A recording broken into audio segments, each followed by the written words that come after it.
자, 여러분, 오늘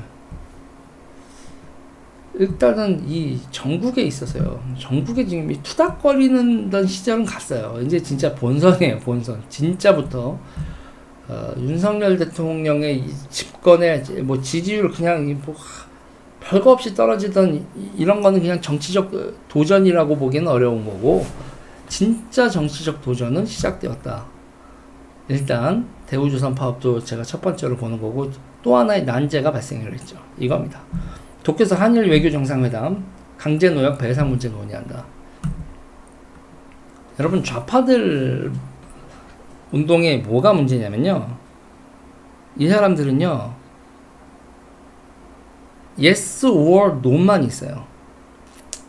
자, 미투 같은 경우 얘기를 해보자고요.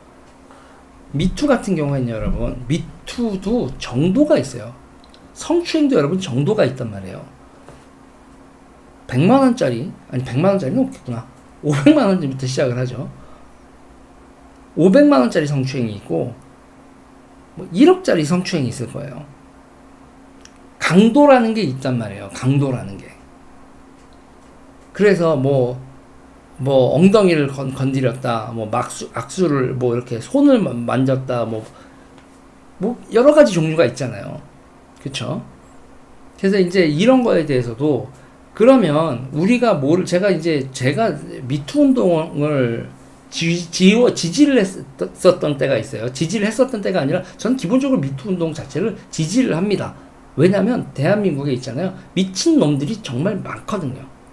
그런데 또 정치권에 저런 미투는 반대했어요. 그러니까 좌파의 미투 운동은 반대하면서, 그러나 남성의 권력화되어 있는 성폭력에는 맞서야 된다는 되게 이중적인 얘기로 들릴 수 있는데, 제가 그때 어떤 입장이었냐면, 디테일해야 된다는 거예요. 마구잡이식으로 나 저 새끼 싫으니까 보복해, 그런 거 안 된다는 거예요. 그래서 남자들이나 뭐 이렇게 시간이 지나서 이게 정착이 되려면, 아, 이런 짓은 하면 안 되는구나, 이런 짓을 하면은 어느 정도의 처벌을 받는구나가 어느 정도 돈으로나 형량으로나 정해져 있어야 된다는 거예요. 들쭉날쭉하면. 그래서 제가 반대한 것 중에서 피해자의 일관된 진술이 증거다, 개 같은 소리라고 했어요. 피해자의 일관된 진술이 사실을 구성할 수 없다. 그럼 피해자의 일관된 진술이 1억짜리로 얘기를 하면 500만원짜리 범죄를 1억짜리로 포장해서 막 그 분노를 담아서 얘기를 하면, 그러면 1억짜리 성폭행이 되냐? 500만원짜리가. 그럴 수 있다는 얘기예요. 이런 식으로 하면 안 된다. 법은 객관적이고 평가 가능한 거로 해야 된다면, 제가 이런 얘기를 하거든요. 근데 이런 얘기를 하다 보면요, 사람들이 보면 복잡하다는 거야. 복잡하지, 세상이 복잡한데. 세상이 복잡한데, 여러분. 그리고 제가 제일 경악을 했었던 거는, 그냥 엄한 사람만 감옥에 처먹는 거, 자기들이 완장 찼자 이거지. 그러니까 문재인 정부 들어서 자기들이 완장 찼다고 막 엄한 사람 감옥에 보내는 거야. 그래서 기가 막히고 어이가 없는 형태죠. 그런데 그 반면 또 어떤 일이 또 벌어지냐면, 절대로 이길 수 없는 상대야. 상대가 나한테 성추행 정도로 기분 나쁜 얘기를 했어. 그런데 그거에 한 500만원 정도 배상받으면 끝날 문제야. 그런데 그 회사에서 미투를 덜쳐서 자기의 경력이 박살나. 그래서 제가 보면 미투고 뭐고 다 도준데, 미투 운동을 하려고 하는 사람은 구체적인 이게 누구로 추정이 돼서 좀 조심스럽긴 한데, 기자가 언론사 사주를 이렇게 얘기를 하면, 그럼 그분 인생이 망가진다고 했단 말이에요. 보상금 받고 사과 받고, 오케이, 다시 안 그러실 거죠 하고 서로 그러니까, 그런데 그게 있잖아요. 너무 강한 상대를 가지고 이 사람을 운동의 성녀로 만들면, 그 사람은 피해자가 곧 정체성이 된다. 제가 제일 하면 안 된다는 게 그거잖아요. 피해자가 직업이 되면 안 된다. 피해자가 직업이 돼서 결국은, 그러면 뭐냐면요, 뭐 여성 민우회 아니면 뭐 이러다 미투 강연하고, 그 활동가로서 이렇게 되는 거지, 자기 인생 자체가 뿌리가 뽑혀버려요. 그럼 절대 그렇게 가면 안 된다. 피해자의 일상에 보니까 자꾸 분노를 부추기지 말라고 얘기한단 말이에요. 왜냐면 그러면 피해자의 일상 회복이 안 된다고. 피해자 일상회복이 안 되고 피해자가 운동의 소모품이 되고 운동의 땔감이 돼버린다고요. 피해자가. 그래서 제가 운동하는 좌파 운동하는 새끼들한테 나쁜 놈들이라고 하는 게 그거예요. 너희는 피해자를 그 고통 속에서 매몰시키고 그 고통에 대해서 계속 아이고 괴롭죠 하면서 그 사람이 괴로움에 짜내는 고름을 니네는 빨아먹고 사는 새끼들이라고. 피해자가 고통스러우면서 고름을 흘리잖아요. 그럼 그게 좌파의 영양분이 되는 거야. 지들이 피해자가 아닌데 지들이 피해자인 것 같이 정신승리를 하면서 피해자를 빨아먹는다고요. 윤미향이 위안부는 아니잖아요.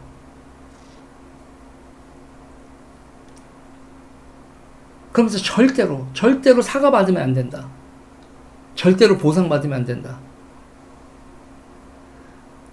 자, 제가 지금 이런 좌파 운동의 문제점을 얘기를 했습니다. 지금 이 광재 노역 배상 문제 같은 경우도요, 여러분. 이거 같은 경우에 제일 문제는 일단요, 강제 노역에 대한 디테일한 내용들이 있어야 돼요. 그쵸? 월급을 못 받았거나 상해를 입었거나 뭐 기타 등등이 있어야 돼요.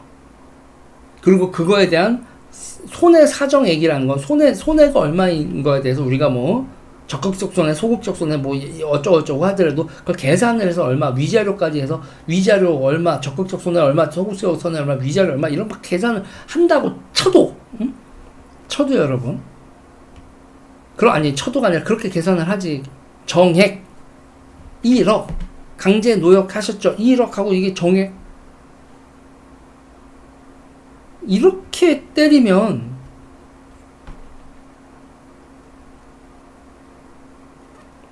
골치가 아파진다고요. 그리고 일본하고의 관계에서 일본과 뭐 일본 제철, 신일본 제철 그리고 미국이 이 동북아에서 질서를 만들기 위해서 했었던 그리고 우리의 한국하고 일본하고의 그 여러 가지 협정들 이런 것들 다 원점으로 돌려버린다.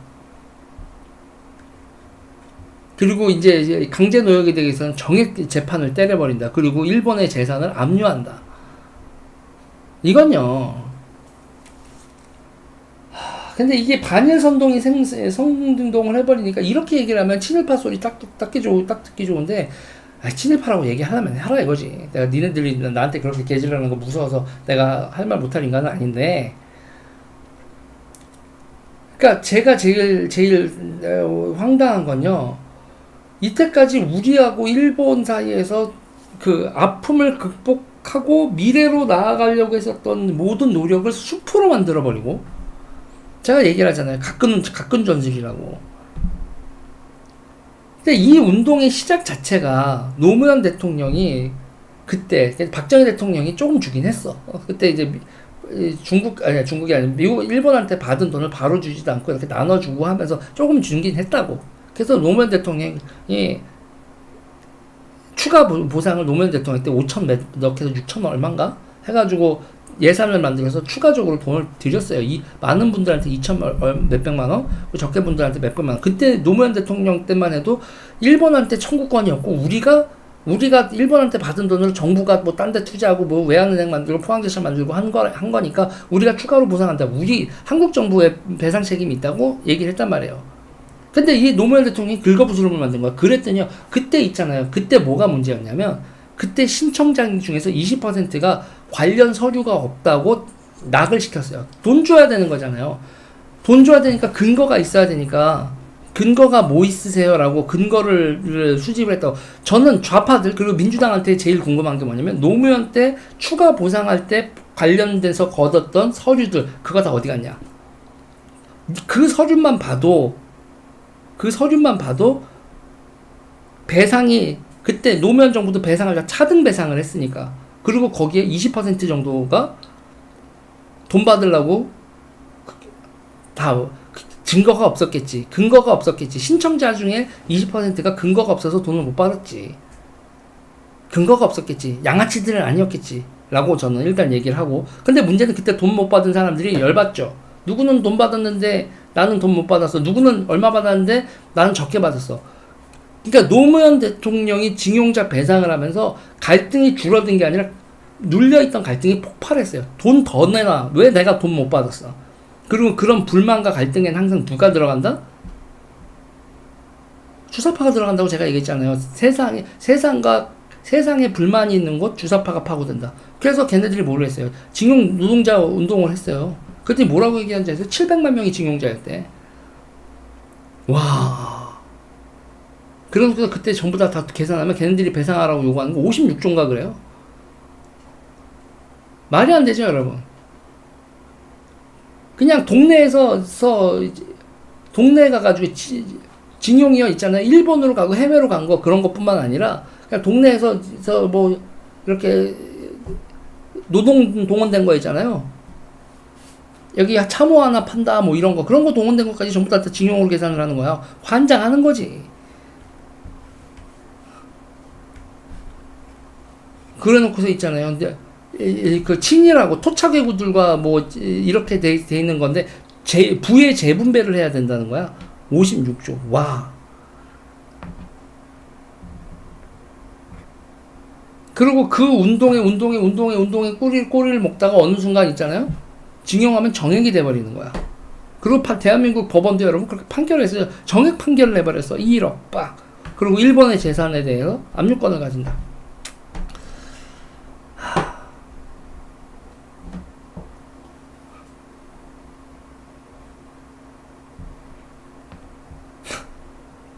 기가 막힌 거죠, 여러분. 그러니까 저는 그런 거예요. 우리가 이게 여러분한테 어느 나라나 다 식민지 국가들에서 이런 정선이 있어. 인도 가보면 여러분, 인도는 여러분 어떻게 했어요? 우리가 다 이렇게 못 사는 건 영국 때문이야 이렇게 얘기하지. 영국 니들이 우리한테 수탈해 간 돈이 얼만데 이렇게 얘기를 하죠. 무굴 제국이었으면 지금 영국이 인도가 지금보다 잘 살까? 마르타 컨페더레이션 그거였으면은 뭐 지금보다 더 잘 살려나? 영국이 안 왔으면 지금 이렇게 하면 또 인도 분들 화내겠지? 그럼 식민지 경제론 얘기하는 거냐? 이렇게 영국의 식민지 아니 그러면 내가 곤란하고 지금요 우리가 대한민국 정도의 선진국이 왔는데 일본 때문에 우리가 이렇게 살아 요 모양 요 꼴로 살아 이런 게 여러분 말이 돼요? 아니 이 정신병적 상황을 그냥 계속 방치할 거예요? 여러분 만화 하나 보실래요? 맞아. 우리가 지금 먹고 있는 과일도 간식이 아니라 새참이나 구등시, 새밤으로 순화해야 돼. 제가 제일 좋아하는 건포도도 알고 보니 일본 어투 식품 용어였어요. 간식이 아니라 새참이나 정신병이죠, 여러분. 저는 이런 있잖아요. 정신병이라고 생각합니다. 이 정신병이란 말 자체도 일본어 번역일 거예요. 정신병이란 말이 조선시대에 있었겠어? 영국 모르겠다. 그건 중국말인가? 총리도 프라임 미니스터 일본이 번역한 걸 거고, 응? 뭐 민주주의, 식민지, 컬러니를 식민지로 번역한 것도 일본이었을 거고. 일본이 번역한 거 빼놓으면 뭐 있는데?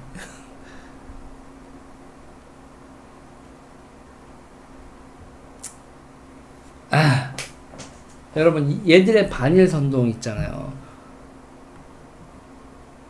이 민족해방파라고 제가 얘기하는 이들이 있잖아요. 이들은 여기서 절대로 밀릴 수 없어요.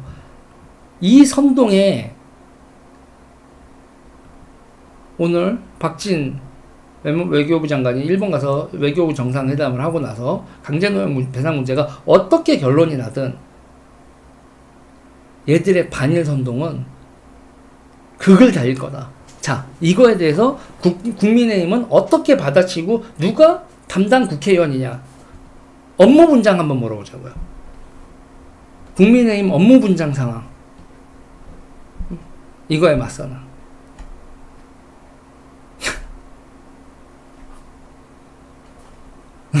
여러분 지금 보수 우파가 뭐가 문제인지 아시겠죠?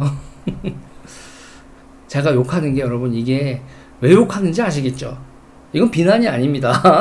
여러분 제가 어떤 쪽의 편에 서 있는 건 분명히 보이시죠? 저는 저 새끼들이랑 싸워야 된다는 입장인데 이쪽이 아무 준비가 안 돼 있다는 지적을 하고 있는 거예요. 업무 분장 차원에서 이거 담당해서 일진 친일파라는 욕을 처먹을 수 있어도 바른 말을 하면서 저쪽을 지적할 사람 손들어봐. 없을걸요. 같이 일본 욕할걸요. 그렇잖아요. 지금 전장현 때도 그렇고 이 대우조선에서도 거기 가서 제대로 우쭈쭈 하는 애들이 있었잖아요. 또 좌파한테 가서 우쭈쭈 하는 애들 있을걸요. 전선을 내 몸이 가루가 돼도 이건 용납할 수 없어. 그런 신념의 남자, 신념의 여자 있을까?